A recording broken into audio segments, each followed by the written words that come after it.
إن الحمد لله نحمده ونستعينه ونستغفره ونعوذ بالله من شرور أنفسنا ومن سيئات أعمالنا من يهده الله فلا مضل له ومن يضلل فلا هادي له أشهد أن لا إله إلا الله وحده لا شريك له وأشهد أن محمدًا عبده ورسوله اللهم صل على محمد وعلى آل محمد كما صليت على إبراهيم وعلى آل إبراهيم إنك حميد مجيد اللهم بارك على محمد وعلى آل محمد كما باركت على إبراهيم وعلى آل إبراهيم إنك حميد مجيد أما بعد فإن خير الحديث كتاب الله وخير الهدي هدي محمد صلى الله عليه وسلم وشر الأمور محدثاتها وكل محدثة بدعة وكل بدعة ضلالة وكل ضلالة في النار أعوذ بالله من الشيطان الرجيم بسم الله الرحمن الرحيم ومن أعرض عن ذكري فإن له معيشة ضنكا ونحشره يوم القيامة أعمى قال رب لم حشرتني أعمى وقد كنت بصيرا قال كذلك أتتك آياتنا فنسيتها وكذلك اليوم تنسى۔ بڑی عزت اور وقار کے لائق بزرگوں، بھائیوں،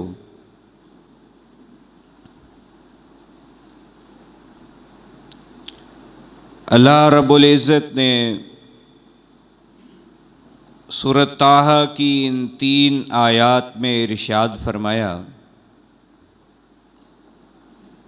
کہ جو شخص میرے ذکر سے اعراض کرے گا، منہ پھیرے گا، میں اس کا گزران تنگ کر دوں گا، میں اس کی معیشت تنگ کر دوں گا،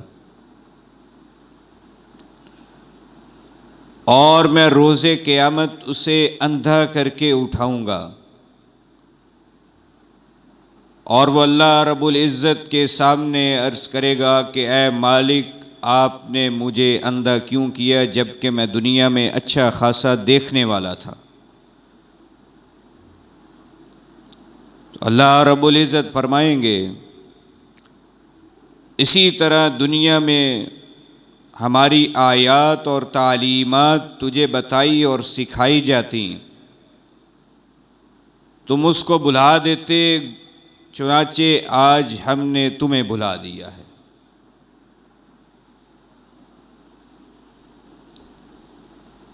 انسان زندگی بسر کرتے ہوئے جس چیز سے سب سے زیادہ پریشان نظر آیا ہے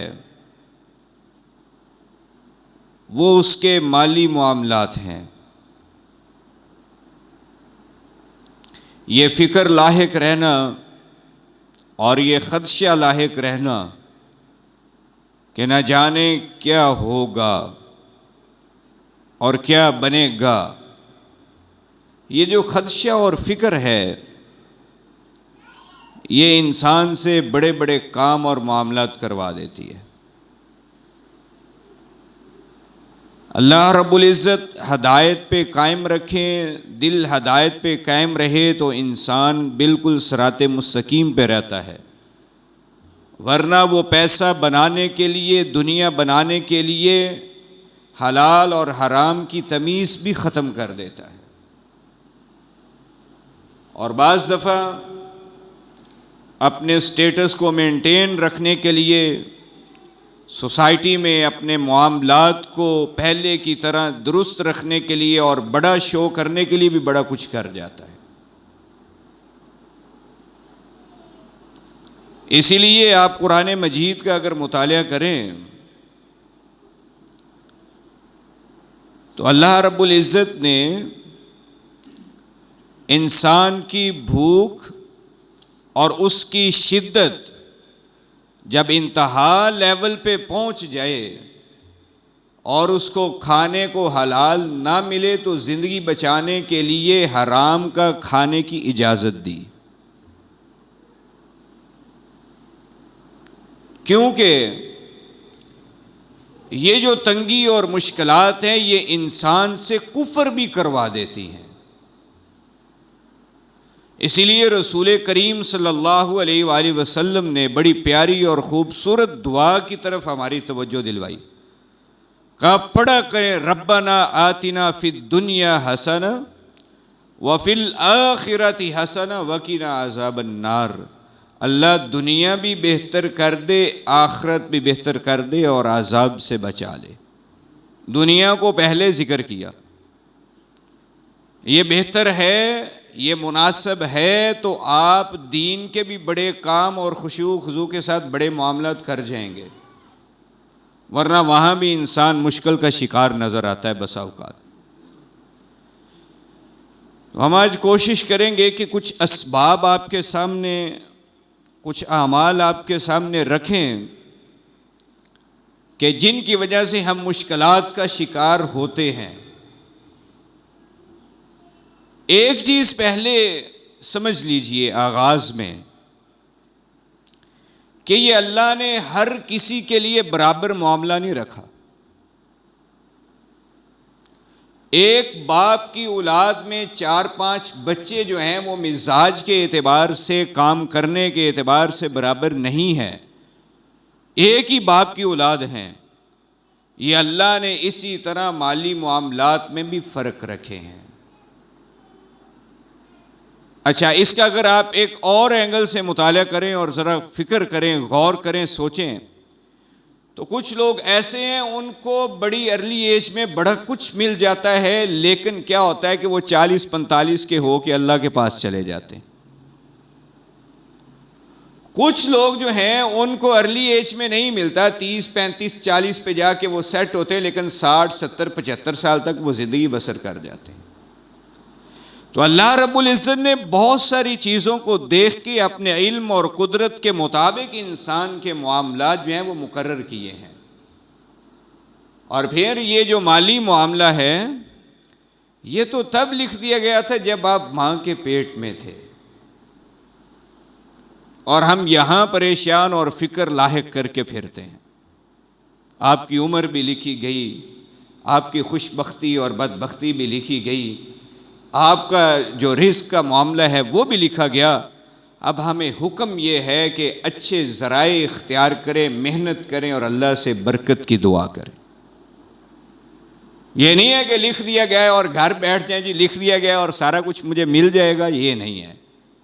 محنت کریں، کوشش کریں، حلال ذرائع استعمال کریں اور اللہ سے برکت کی دعا کریں، اللہ تعالیٰ معاملات آسان فرما دیتے ہیں۔ تو پہلا سبب جہاں سے جو آیت میں نے آپ پڑھی ہے اس میں یہ ہے کہ ہمارے معاملات جو ہیں اس حوالے سے مشکل کیوں ہو جاتے ہیں، یہ بحران کیوں پیدا ہو جاتے ہیں، ملکوں کے ملک دیوالیہ ہو جاتے ہیں، معیشتیں جو ہے کولیپس کر جاتی ہیں، ڈاؤن ہو جاتی ہیں۔ یہ کسی ایک بندے کا معاملہ نہیں ہے، بڑے بڑے اداروں کے معاملات ایسے بن گئے۔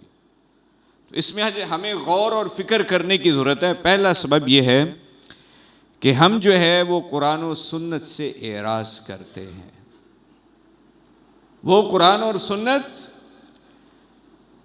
جس کا ہمیں تمسک کرنا تھا، جس کو ہمیں اپنانا تھا، جس کے مطابق ہمیں زندگی گزارنی ہے، جو ہمارے لیے ماڈل اور نمونہ ہے، جس کو اسوہ حسنہ قرار دیا اللہ رب العزت نے، اس کو ہم چھوڑے بیٹھے ہیں۔ اس لیے فرمایا وَمَنْ أَعْرَضَ عَنْ ذِكْرِي فَإِنَّ لَهُ مَعِيشَةً ضَنْكًا، اور معیشت تنگ ہو جائے گی اگر میرے ذکر سے اعراض کرو گے۔ تو اللہ کا ذکر دو اسلام کی بنیادیں ہیں، ایک قرآن اور دوسری حدیث۔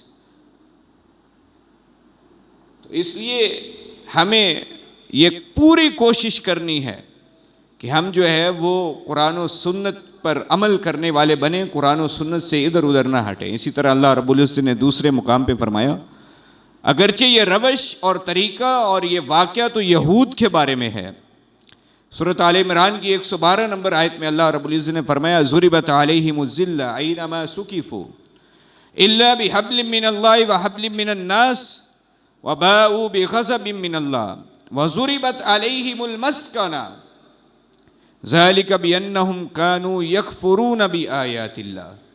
اللہ نے بیان فرمایا کہ یہ جو ہیں اللہ کی آیات کے ساتھ کفر کرتے ہیں تو اس کی وجہ سے ہم نے کیا ضربت علیہم المسکنہ، ان کو ہم نے مسکینی میں ڈال دیا، ان کا گزر بسر تنگ کر دیا، ان کی معیشت تنگ کر دی، ہم نے ان کو معاشی معاملات میں الجھا دیا. کیوں؟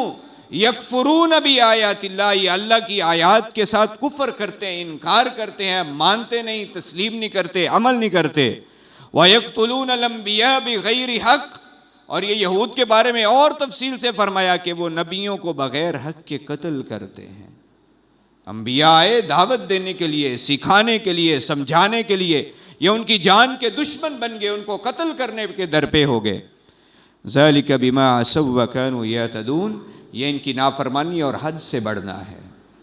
تو یہاں جو چیز ہمارے لیے قابل غور ہے، ضربت علیہم المسکنہ، یہ جو مسکینی ہے، یہ جو فقر لاحق ہے، یہ جو مالی تنگی ہے، یہ کس وجہ سے ہے؟ یکفرون بآیات اللہ، کہ وہ اللہ کی آیات کے ساتھ کفر کرتے ہیں.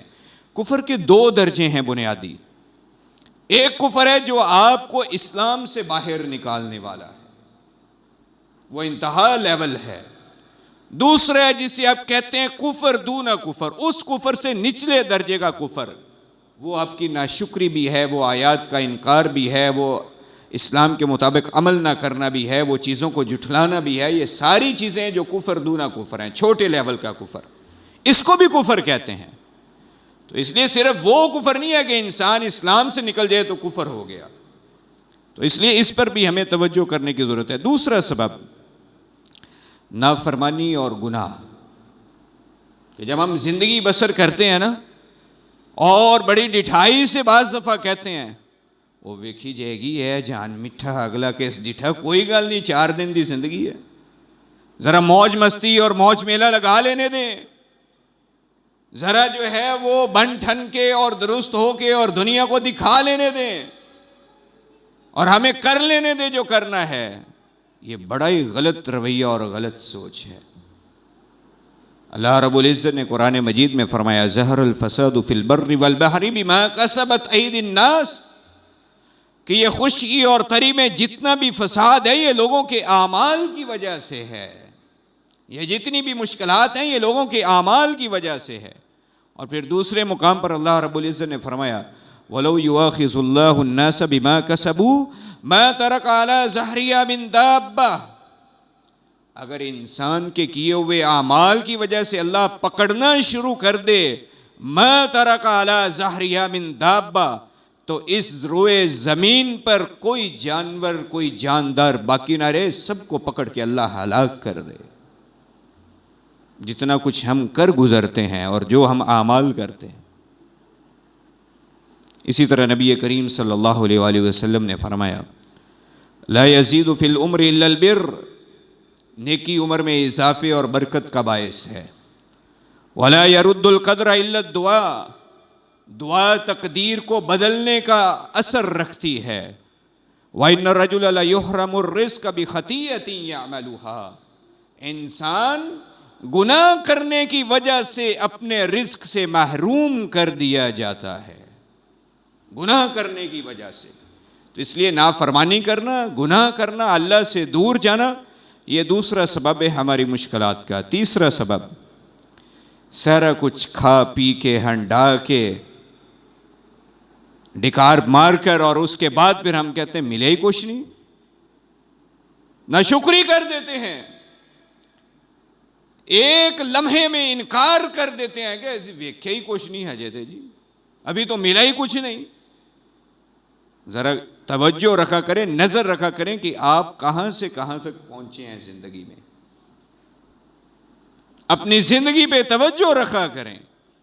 اس لیے اللہ رب العزت نے قرآن مجید میں فرمایا وَإِذْ رَبُّكُمْ لَإِن شَكَرْتُمْ لَأَزِيدَنَّكُمْ وَلَئِن كَفَرْتُمْ إِنَّ عَذَابِي لَشَدِيدٌ. اللہ نے واضح اعلان کیا ہے کہ اگر تم شکر کرو گے تو میں تمہیں اور زیادہ عطا کروں گا.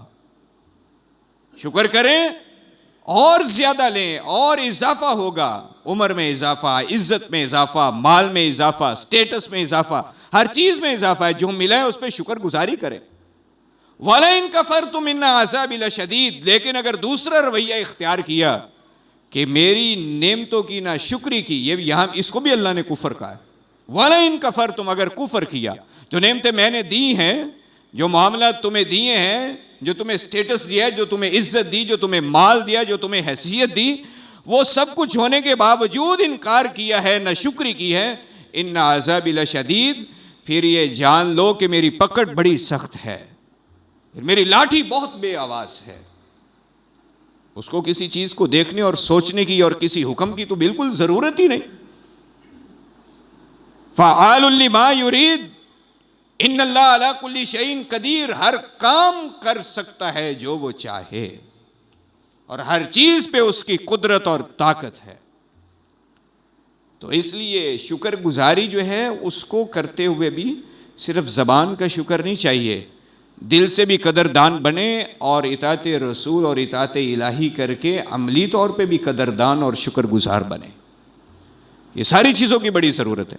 چوتھا سبب، اللہ کی تقسیم پہ راضی نہ ہونا.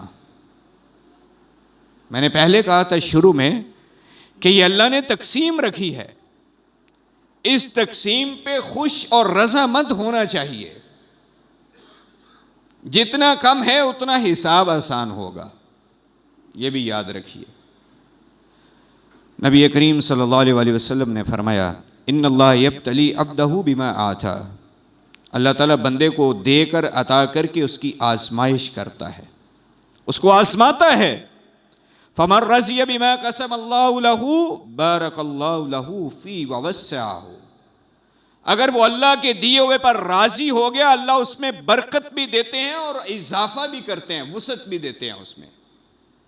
اور اگر اس نے دوسرا معاملہ کیا وَمَن لَّمْ يَرْضَ لَمْ يُبَارَكْ لَهُ، اور اگر وہ راضی نہیں ہوا اس تقسیم پہ جو اللہ نے تقسیم رکھی، جو اللہ نے عطا کیا ہے، ہر ٹائم یہی کہ ہم مارے گئے، لوٹے گئے، بنے ہی کچھ نہیں، ملا ہی کچھ نہیں ہے، مشکلات بہت ہیں، ہر وقت یہی شکوے شکایتیں اور یہی مجلسیں اور یہی چیزیں. وَمَن لَّمْ يَرْضَ لَمْ يُبَارِكْ لَهُ، اور جو اس تقسیم پہ راضی نہ ہوا، اللہ رب العزت برکت واپس لے لیتے ہیں. اور ایک بات یاد رکھیے، مال کوانٹٹی کا نام نہیں ہے، یہ ہمیشہ یاد رکھیں، یہ برکت کا نام ہے.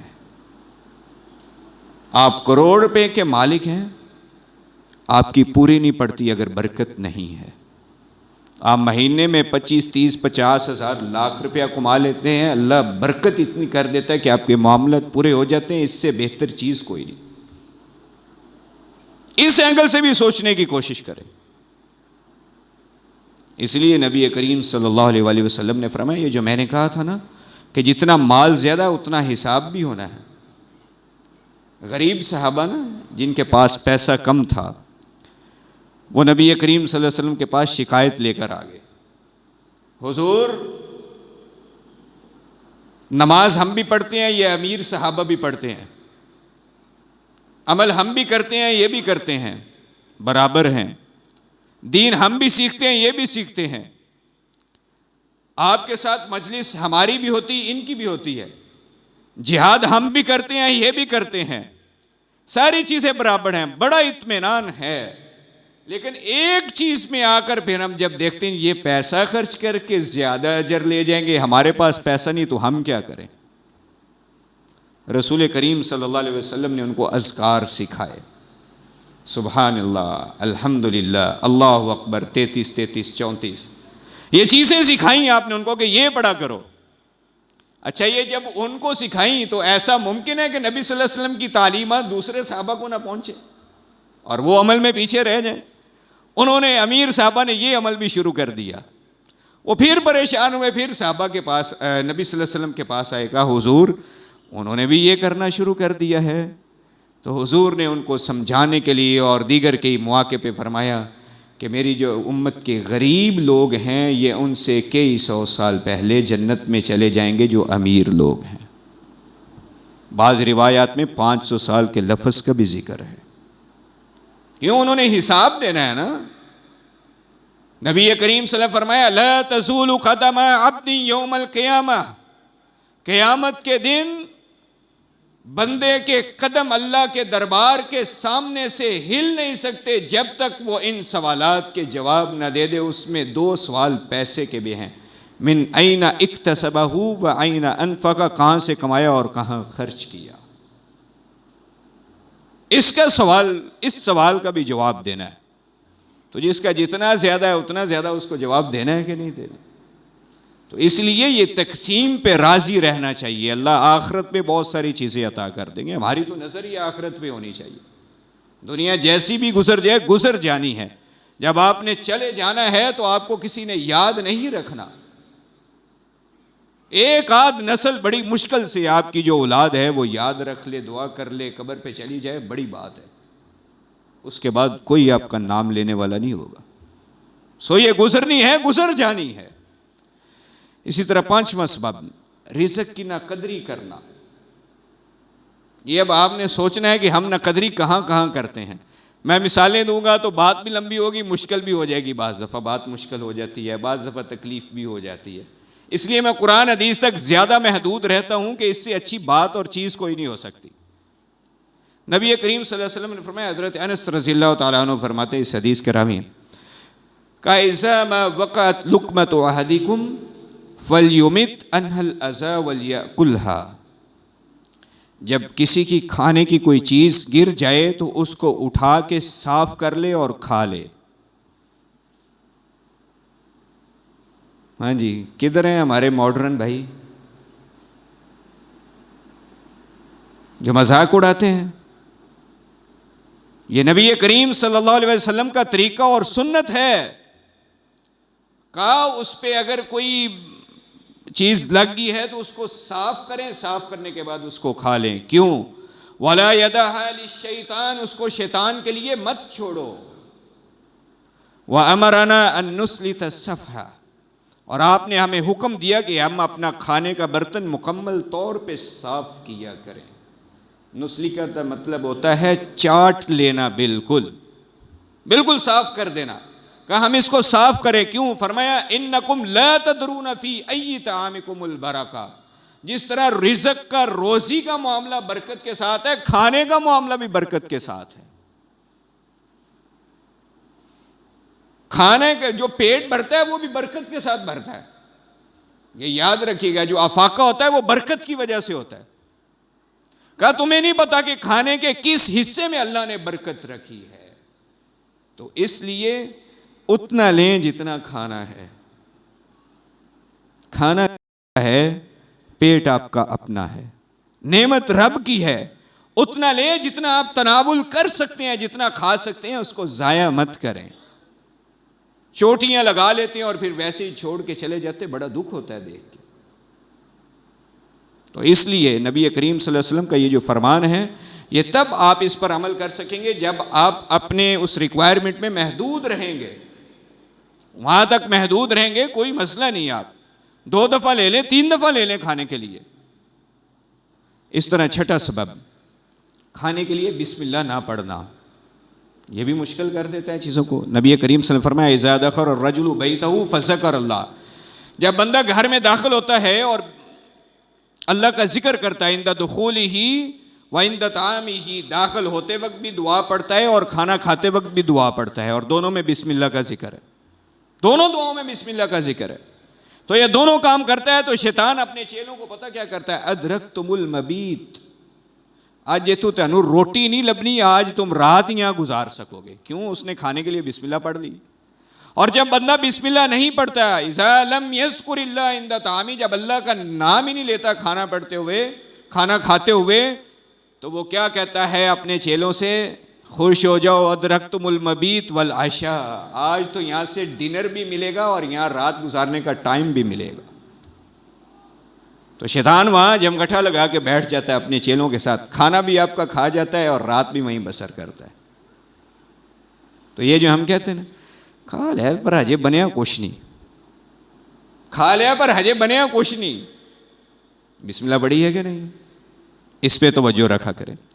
اسی طرح 7واں سبب جھوٹ اور خیانت ہمارے مالی معاملات میں بڑا سلگتا مسئلہ ہے میرے معاشرے کا. باز ہی نہیں آتے, قسم اٹھا دیتے ہیں ساتھ, اللہ کی قسم خرید اتنے کی ہے, اللہ کی نہیں ہوتی. اور جو لینے والا ہے وہ اس سے بڑا فنکار ہوتا ہے, وہ 3 4 5 دکانوں جو ہیں وہ دیکھ کے آتا اور آگے کہتا ہے اللہ کی قسم وہ اتنے کی دے رہا ہے, حالانکہ وہ اتنے کی نہیں دے رہا ہوتا. دونوں طرف سے سیر نو سوا سیر ٹکریا ہے, دونوں طرف سے ایسے کرتے ہیں. نبی کریم صلی اللہ علیہ وسلم فرمایا البیعان بالخیار ما لم یتفرقا, سودا کرنے والے, خرید و فروخت کرنے والے, ان کو واپسی کا اختیار ہے ما لم یتفرقا, جب تک وہ جدا نہیں ہوتے. وہاں چیک کر لیں, دیکھ لیں, چیز کو لے لیں, دیکھ بھال کر لیں. جب مجلس ختم ہوگی, بہ پوری ہوگی, تو اس کے بعد واپسی کا اختیار ختم ہو جاتا ہے شرعی طور پہ. اب چیز آپ کی ہے, پیسہ اس کا ہے. پھر فرمایا اسی حدیث میں فَإِن صَدَقَ وَبَيَّنَا بُورِكَ لَهُمَا فِي بَيْعِهِمَا, اگر یہ دونوں سچ بولیں اور واضح کریں, اس کے چیز میں کوئی عیب ہے تو یہ واضح کرے, کوئی مسئلہ ہے تو واضح کرے اور سچ بولے. بُورِكَ لَهُمَا فِي بَيْعِهِمَا, دونوں کے اس معاملے میں برکت ڈالے گا اللہ رب العزت. وَإِن كَتَمَ وَكَذَبَ مُحِقَتْ بَرَكَتُ بَيْعِهِمَا, اور اگر چھپائیں گے, وہ قیمت چھپا رہا ہے, وہ چیز چھپا رہا ہے, وہ اس کا عیب چھپا رہا ہے, وہ قیمت اور لگا رہا ہے, دونوں ایک دوسرے سے چھپا رہے ہیں اور ساتھ جھوٹ بول رہے ہیں, محقت برکت بیعہما, ان کی بے کی, خرید و فروخت کی, معاملے کی برکت ختم ہو جائے گی. برکت ختم ہے تو سب کچھ ختم ہے. جب اللہ نے برکت اٹھا لی تو پھر رہ کا گیا اس میں. تو اس لیے ان چیزوں پہ بھی ہمیں توجہ کی ضرورت ہے. اسی طرح جھوٹی قسم اٹھانا, میں نے جیسے ابھی ذکر کیا, نبی کریم صلی اللہ علیہ وسلم فرمایا الحلف منفقۃ للصلاح ممحقۃ للبرکہ. واضح حدیث کہ قسم کھانے سے آپ اپنا سامان بیچ لیں گے, خرید و فروخت ہو جائے گی, ممحقۃ للبرکہ, لیکن برکت ختم ہو جائے گی. برکت کو اللہ رب العزت اٹھا لیں گے تو مشکل, جب برکت ختم ہوئی تو مشکلات کی طرف آپ چلیں گے. اس طرح 9واں سبب ماپ تول میں کمی کرنا. ہاں جی, اوپر لکھا ہوتا ہے من غش فلیس منا, نیچے پورا لیٹر پیٹرول نہیں ڈال کے دیں گے, سامنے لکھا ہوگا بڑا, اور آج کل تو وہ لائٹنگ کے ساتھ لکھا ہوتا ہے. جس نے دھوکہ کیا, خیانت کی, 2 نمبری کی, اس کا رسول اللہ صلی اللہ علیہ وسلم سے کوئی تعلق نہیں. یہ اس حدیث کا مطلب ہے. اور کر کیا رہے ہیں؟ اسی لیے نبی کریم صلی اللہ علیہ وسلم نے فرمایا, ایک حدیث میں آپ نے 5 چیزیں گنوائی کہ یہ 5 اعمال جب میری امت کرے گی تو ان پہ یہ عذاب اور یہ تکالیف آئیں گے. اس میں ایک یہ ہے وَلَمْ يَنْقُصُ الْمِكْيَالَ وَالْمِيزَانَ, جب یہ ماپ تول میں کمی کریں گے, اپنے ترازو ہی انہوں نے سیٹ کر لیے ہیں کمی پہ, کلو کا کہہ کے 900 گرام وہاں سیٹ کر دیا ہے ترازو کو. وَلَمْ يَنْقُصُ الْمِكْيَالَ وَالْمِيزَانَ, پیسے کلو کے چیز 800 gram, 850 gram, 900 gram, 950 gram, 990 gram, 999 gram بھی دے رہے ہیں, پھر بھی غلط کر رہے ہیں. اس سے آپ نے پیسے 1000 گرام کے لیے ہیں, 999 گرام کے پیسے لے لیں پھر دے دیں, 900 گرام کے پیسے لے لیں پھر دے دیں. تو اس لیے فرمایا جب ماپ تول میں کمی کریں گے, الا اخذوا بالسنین وشدت المعونہ وجور السلطان علیہم, 3 نقصان ہوں گے اس کی وجہ سے. پہلا نقصان قحط سالی, دوسرا نقصان مال دولت پیسے میں کمی, تیسرا نقصان ظالم حکمرانوں کا مسلط ہونا اس قوم پہ. اب آپ خود سوچ لیں کہ اس قوم کے کن حرکات کی وجہ سے یہ معاملہ بن رہا ہے ہمارے ساتھ. تینوں چیزیں ایک عمل کی وجہ سے کہ یہ کام تم کرو گے تو یہ عذاب اور تکلیف تمہیں ملے گی. تو نبی صلی اللہ علیہ وسلم نے واضح ارشاد فرما دیا. اس طرح 10واں سبب بخل کرنا. بخل کیا ہے کہ جو آپ کی جائز ضروریات ہیں وہاں بھی آپ پیسہ خرچ نہیں کرتے, وہاں بھی آپ پیسہ خرچ نہیں کرتے, وہاں بھی پیسہ لگانے کو دل نہیں کرتا, سنبھالنے کو دل کرتا ہے, پیچھے کو کھینچنے کو پیسہ دل کرتا ہے. تو یہ بخل ہے. نبی کریم صلی اللہ علیہ وسلم فرمایا یصبح العباد, جب بندہ صبح کرتا ہے 2 فرشتے نازل ہوتے ہیں. ایک کہتا ہے اللہم آتی منفقا خلفا, اے اللہ جو خرچ کرنے والا ہے اس کو اور دے. دوسرا کہتا ہے اللہم آتی ممسکن تلفا، اللہ یہ جو روک روک کے رکھنے والا ہے اس کا باقی مال بھی ختم کر دے. یہ فرشتے دعا کرتے ہیں. تو اب کس دعا میں آپ نے شامل ہونا ہے اس پہ توجہ رکھیں. 11واں سبب زکوٰۃ ادا نہ کرنا جو اللہ نے فرض کی ہے. آپ نصاب کو پہنچ گئے، آپ کے پاس اتنا پیسہ آ گیا، اس پہ سال گزر گیا، نصاب آ گیا، اب آپ کو اس کی زکوٰۃ ادا کرنی ہے. اس کے لیے ہیلے بہانے کرنے کی کوئی ضرورت نہیں. یہ بھی اسی حدیث پہ نبی کریم صلی اللہ علیہ وسلم نے فرمایا جہاں 5 چیزوں کا ذکر کیا. وَلَمْ يَمْنَعُوا الزَّكَاةَ أَمْوَالِهِمْ إِلَّا مُنِعُوا الْقَطْرَ مِنَ السَّمَاءِ وَلَوْلَا الْبَهَائِمْ لَمْ يُمْطَرُوا. جب یہ مال کی زکوٰۃ دینا بند کر دے گی قوم تو اس وقت کیا ہوگا؟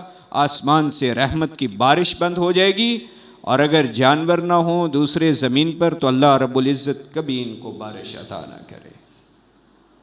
تو مشکل ہوگی. کس وجہ سے؟ زکوٰۃ نہ دینے کی وجہ سے. 12واں سبب اللہ کی راہ میں خرچ کرتے ہوئے نکمی چیز خرچ کرنا جس کو اپنے آپ پہ خرچ کرنے کو دل نہیں کرے گا.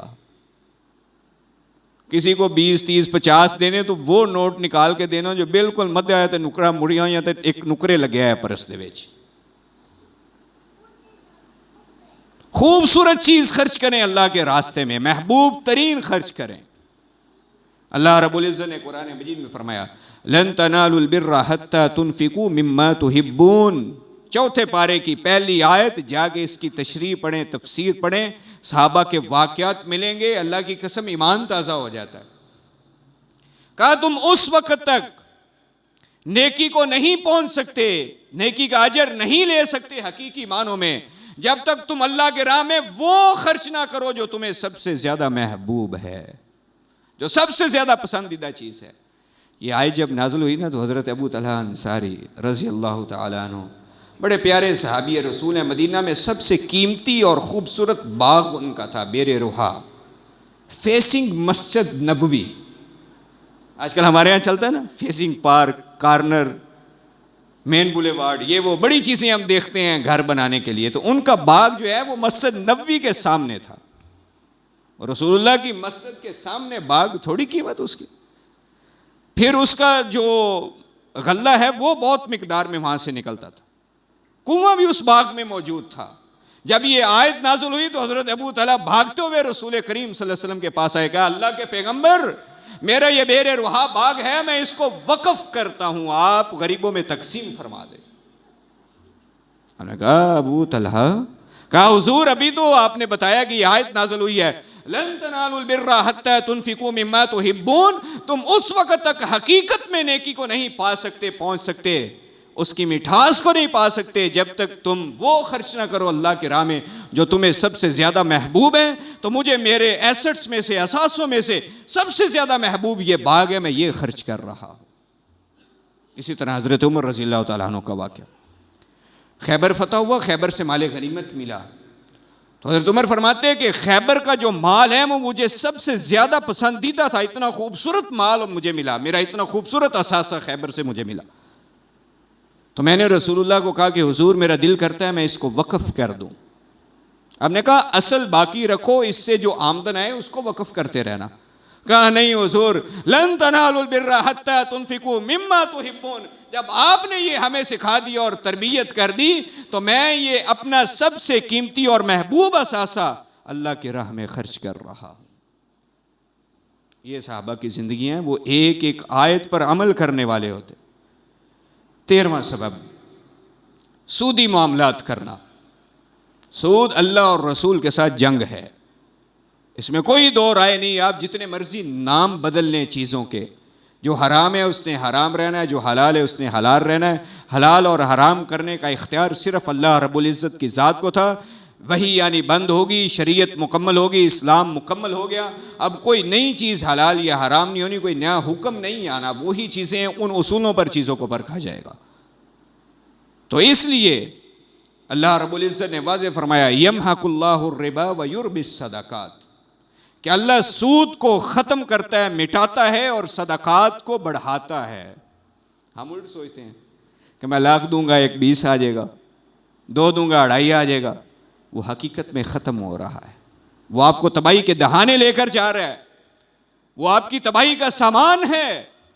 اس لیے سودی معاملات سے باز آ جائیں. نبی کریم صلی اللہ علیہ وسلم نے خطبہ حجۃ الوداع کے موقع پہ کہا کہ میں سودی معاملات کو ختم کرتا ہوں، میرے قدموں کے نیچے ہیں. سب سے پہلے میں اپنے چچا عباس کا سودی معاملہ ربیعہ کے ساتھ جو تھا اس کو ختم کرتا ہوں. اپنے خاندان سے اپنے آغاز کر کے شروع کر کے جس چیز کو ختم کیا، آج امت اس چیز کے نئے نئے نام لے کر، نئے نئے مسائل بنا کر اور نئے نئے ڈائریکشنز دے کر کہتی جی یہ بھی ٹھیک ہے وہ بھی ٹھیک ہے.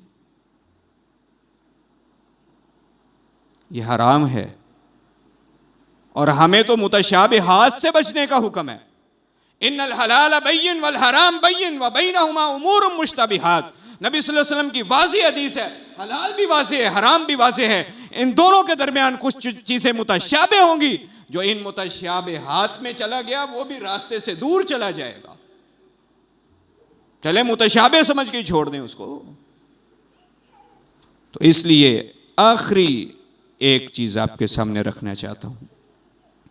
حضرت حکیم بن حزام رضی اللہ تعالیٰ عنہ بڑے پیارے صحابی رسول، جلیل القدر صحابی رسول. انہوں نے بڑی عمر پائی اور بڑا وقت، ہاف وقت انہوں نے گزارا، ہاف اسلام میں ہاف کفر میں، برابر وقت گزارا. مولود کعبہ اصل میں حضرت حکیم بن حزام ہیں. ان کی کعبۃ اللہ کے قریب پیدائش ہوئی تھی. یہ کہتے ہیں میں نبی کریم صلی اللہ علیہ وسلم کے پاس آیا. پہلی دفعہ میں نے آ کے سوال کیا، آپ نے مجھے کچھ دے دیا مالی معاملات کی تنگی کی وجہ سے. دوسری دفعہ آ کر سوال کیا، آپ نے پھر دے دیا. تیسری دفعہ آ کر سوال کیا، آپ نے پھر دے دیا، لیکن روک لیا. حکیم بات سنو. کہا حکیم ان ھذا المال خضرۃ حلوہ، یہ دنیا کا مال بڑا سرسبز ہے اور بڑا میٹھا ہے. جو شخص اس مال کو لیتا ہے اشراف نفس کے ساتھ، سخاوت نفس کے ساتھ، دل کو بڑا کرتے ہوئے، کنجوسی نہ کرتے ہوئے اور لوگوں کی جیبوں پہ نظر نہ رکھتے ہوئے جو اس مال کو لیتا ہے تو اللہ تعالیٰ اس کے لیے برکت نازل فرماتے ہیں. اور جو کنجوسی کرتا ہے، نظر رکھتا ہے اور بار بار اس کی نظر مال پر رہتی ہے، اللہ تعالیٰ اس کے مال میں برکت نہیں فرماتے. ہوتا کہ کالذی یاکل ولا یشبع، گویا کہ اس نے کھایا ہے لیکن اس کا پیٹ بڑا نہیں، وہ سیر نہیں ہوا. تو اس لیے ہمیں دنیا کا مال حرص، طمع اور لالچ کی بنیاد پہ نہیں لینا چاہیے، بلکہ ضروریات کی بنیاد پر، اور جتنا مل جائے اس پر صبر اور شکر کرنا چاہیے. اللہ رب العزت سے دعا ہے اللہ تعالیٰ ہمیں عمل کرنے کی توفیق عطا فرمائے. وآخر دعوانا ان الحمد للہ رب العالمین.